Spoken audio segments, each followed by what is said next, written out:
Hi guys, Jackie from Famished Farm, and we are here this week making 3 new recipes. The last 3 recipes that we'll be making from the year of Minimal Me. This is the last of my recipes that I had to get through to kind of declutter my recipe box and my recipe files, and just in general consolidate hundreds of recipes into the weekly rotation, or just to dispose of them in other ways, which we did throw a fair share of recipes away because they just no longer fit my family's needs.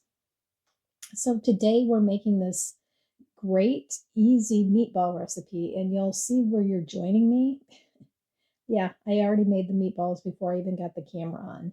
So I took a pound of ground turkey. I added an egg, a half a cup of pesto, a half a cup of breadcrumbs, and then I added some Italian seasoning because I didn't have Italian breadcrumbs, a quarter cup of Parmesan cheese.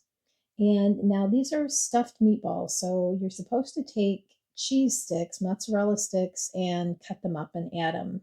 But honestly, I had some mozzarella in the fridge already to use up, so I'm just cut uh, little, like, half to inch cubes and kind of enveloped the meat around that cheese, and it worked out just fine. I have my 9 by 13 pan, and into that pan I had a half of a big can of diced tomatoes in the refrigerator, so I just dumped that in. I did spray the pan before I added that. And as soon as these meatballs are kind of rolled up, we're going to stick them into a 400-degree oven. And you can, I think I just put them in without any foil on. You can put foil on them if you need them, but I did not. So guys, this recipe, the first thing I wrote down was that it was very good, and the second thing was that it's super easy. Now, this is the last step. It calls for 4 ounces of mozzarella, so about a cup that I sprinkled over the top of it. And I've seen other recipes for this type of meatball where they put some fresh basil on when it came out of the oven. I did not do that, but either way, this is a delicious 30-minute in the oven. It took probably about under 5, it was probably 5 or 10 minutes, let's just say, to be conservative, because I didn't write it down. I don't remember. But super easy, super delicious.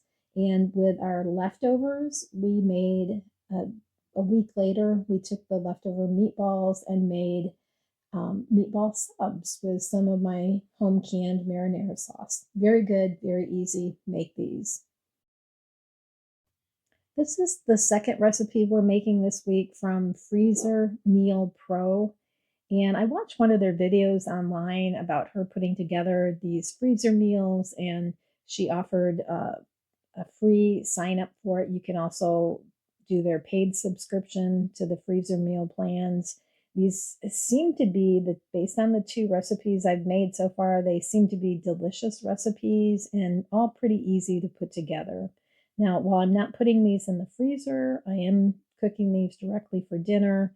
It's worth looking into if you're into that kind of thing. So I use ground turkey in this. I put that ground turkey into my skillet. You'll see there I am browning it. And then I've started to cut my onions and peppers. And once those are chopped, I'm going to go ahead and add those to the ground meat as it is browning. And then mix that all together. So you'll just mix this up and then go ahead and add your spices. It has a long list of spices. I'm just going to add my pre-made up taco seasoning mix and then give that a stir. And basically this is just a dump and go recipe. So you can add all of the other ingredients other than the cornbread topping. So a can of tomato sauce, I'm using diced tomatoes there, a little bit of honey. I'm out of canned corn, or frozen corn for that matter, so I'm just going to leave that out. This recipe would be really good with that though. And any of the spices at this point that you didn't have in your taco seasoning. And then go ahead and grate some cheddar cheese. You'll want about a cup. And I'm going to go ahead and just start to pull together the cornbread mix ingredients. So half a cup of milk and an egg, but then I'll switch back over and I'll give this meat mixture a good stir. Give that a good mix. Over on the counter, we'll mix up our egg and our milk, and we'll get our little box of Jiffy cornbread mix or corn muffin mix, whatever it is, mixed together, and you'll just kind of stir that to the package directions. I'm going to break up the big lumps in this mix and then give it a good stir. Don't overmix it though. And then I prepare basically this is an 11 by 7 pan with cooking spray. Dump in your meat mixture, kind of give it a spread out. And then guys, you're just going to put your cheese on top. This is cheddar. Use whatever you've got. Monterey Jack or pepper jack would both be good. And then you're just going to spoon your cornbread mix over the top of it. And oops, here I'm going to drop my bowl right in the top. So that's going to kind of mess up the prettiness of my top of this casserole, which is just fine. Now she's got directions that you can cook this in the crock pot, but today this is going to go right in the oven. And because your meat mixture is piping hot, just cook this perhaps about 5 minutes longer than the box of the cornbread mix tells you to. Use the same temperature that mix calls for, and just you'll want to make sure the cornbread is done. And here you'll see this was perfect. This is another easy meal, and it was just fantastic taste. We had a leftover, we had this 2 nights actually, and then we used leftovers for lunch. Very good. Make this. This recipe is kind of split into 4 sections. So we're going to start with the sauce. This is a 1/4 cup of soy sauce, to which I'm going to add a 1/2 cup of water. And then I'm going to make some adjustments on the amounts here. Sesame oil, it calls for a tablespoon. I never use that much. I always just use about a teaspoon for flavor. And it calls for a tablespoon of sesame seeds. I think I'm a little shy on the sesame seeds, so I just throw in what's left of this. Then red chili paste, I'm going to use some sriracha, about a teaspoon, 2 tablespoons of brown sugar, and a teaspoon of arrowroot, or I'm using cornstarch. And then the recipe calls for 3 cloves of minced garlic and a tablespoon of fresh ginger. I'm going to use 1 good sized clove of garlic and a little one. We'll get that scraped off using my mincer there. And then I'm using a spoon to scrape off the skin on the ginger. I'll slice it and then chop it into little pieces. This is probably a bit more than a tablespoon. I just throw it all in. I should have prepared enough for the meatball section, which I didn't, so I'm going to use dry spices for the next part. Give that sauce a stir and then set that to the side. This is a pound and maybe a little bit of turkey, which I've just ground up in my food processor, another teaspoon of the sesame oil, 1 egg. Here's 2 green onions that we're going to slice up quite a ways up into the green. They want you to use about a 1/4 cup. And then the recipe calls for 1/2 cup of panko or any gluten-free breadcrumbs. I do happen to have panko this time, so I'll just use those. Now, we do not care for cilantro, so I'm just going to use about a tablespoon of dried parsley. Here's where I do a little skipping. I'm going to use about a teaspoon of dried ginger instead of the minced or grated ginger, and then about a 1/4 or a 1/2 teaspoon of, that's probably a 1/4 teaspoon of dried garlic. A little bit of cayenne powder. Recipe calls for a 1/4 teaspoon. I'm just going to use a sprinkle. Some salt and pepper. I do heavy pepper always. I could have probably left the salt out because of all that soy sauce in the sauce.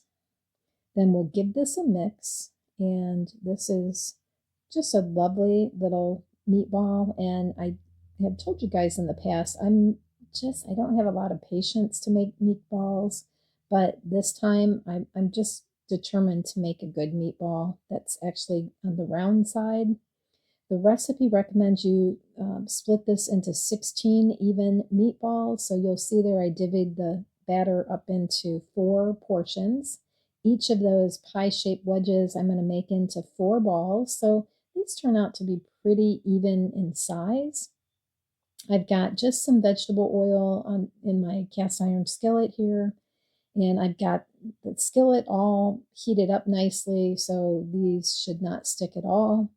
I will, the first couple of times I flip them, I'll use my little wooden spatula to kind of move them around the pan a little bit just to make sure they're ready to be turned. But you'll make your 8 even portions, or if you have a big enough pan and you can fit 16 in it, go for it. I just opted to go a little more conservative. Now that I know that these are moving freely on the bottom, look at that beautiful color. I'll just use my tongs to flip them over. The recipe says that you'll need to cook the meatballs for 10 to 12 minutes to cook them through. And guys, I'm starting this a little early for our dinner time, so I'm not going to worry so much about cooking them through at this point because I'm going to leave them sitting on low heat to finish cooking in the sauce later. So I'm just making sure these have a nice brown on at least 2 sides, and I did a pretty good job this time. You'll do the same thing with your next batch of 8 meatballs. I added a little bit more oil, give those a nice color, and then put those on a plate and just set those to the side. Clean out your pan quick with a paper towel just to remove any browned up bits. Add a little more oil. And then we're going to make some changes here. We're going to go ahead and add the sauce back to the dish. And we're going to let this start to thicken up a bit. So we'll give that a stir. And it's going to be a minute or 2 before we add these meatballs back in. So the sauce has already started to thicken. And then I'm going to take a couple minutes here to make sure that each of these meatballs is very nicely coated with the sauce. And guys, this was delicious and pretty darn easy for meatballs. And I did make some concessions here. Instead of using fresh broccoli, I've got a bag of frozen broccoli in the oven, in the microwave, that I'm just going to cook, not till done, but maybe if the cooking time was 6 minutes, I did it for maybe 4.5. And then right before dinner, I'm going to add the broccoli to the pan, and I am going to mix this really well so that the sauce really gets into this broccoli. The recipe calls for using some toasted sesame oil on the broccoli, but this sauce is going to be perfect to just give this a nice little coat. And isn't that pretty? Now we're going to serve this with some jasmine rice that we've got. I'm going to take it out of the freezer and just warm it up. And this was an easy, delicious meal, and it made 2 full meals for us. So 4 good sized servings. I think I had 3 meatballs and Rod had 5. Delicious. Make this one too, guys. As with all the cooking videos, links to the recipes, and all the recipes are also time-stamped. So if you want to jump ahead to a certain recipe, you're welcome to do that. Please leave us a comment, like and subscribe cooking videos over the coming year. And for the most part, though, the year of minimal me cooking part is fini.